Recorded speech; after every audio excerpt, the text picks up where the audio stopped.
Buone notizie arrivano dal comune di Agrigento in merito al rifacimento delle strade comunali. Una di queste è quella che oggi ci comunica l'assessore Gerlando Principato, che sta avvenendo in via Rosario di Salvo al villaggio Mosè. La ditta affidataria dei lavori di manutenzione e di viabilità comunale ha provveduto infatti alla scarifica dell'intera strada, provvedendo alla rimozione del vecchio strato di asfalto danneggiato dal tempo e ormai ondulato e non stabile per la successiva messa in sicurezza. La via Rosario di Salvo è una strada molto trafficata non soltanto nel periodo estivo ma anche in quello invernale e rappresenta il principale collegamento da e verso Viale Cannatello, una delle arterie principali del villaggio Mosè. Una strada messa a dura prova dal continuo passaggio di mezzi, soprattutto dagli eventi meteorici, a causa del non corretto coinvolgimento delle acque, annosa problematica che di fatto ha accelerato il deterioramento del manto stradale, creando numerosi cedimenti e che, unita ai pochi interventi di manutenzione, hanno chiesto inevitabilmente un intervento straordinario.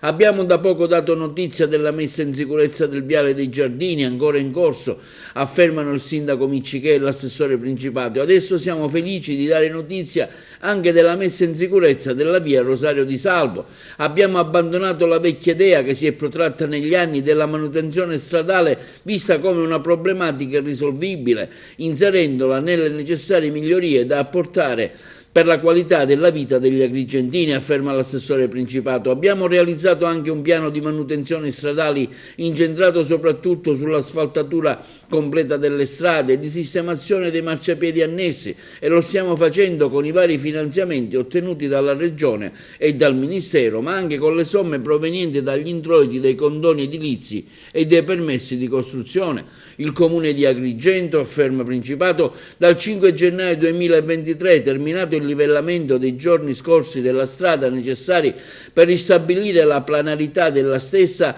e garantire il corretto coinvolgimento delle acque meteoriche nelle griglie di raccolta delle acque bianche già presenti, procederà con le successive fasi di posa all'emulsione bituminosa che garantirà aderenza alla superficie e alla stessa del manto stradale di finitura. Si cercherà di limitare al massimo i disagi degli abitanti della zona, sottolinea l'assessore ai lavori pubblici Principato. Ringrazio il consigliere Piparo per la sua disponibilità a seguire ogni fase di lavoro, segno di una presenza nel territorio, per il prezioso contributo nell'interloquire con gli abitanti e garantire agli uffici il corretto svolgimento dei lavori fino alla stesura della bitumazione.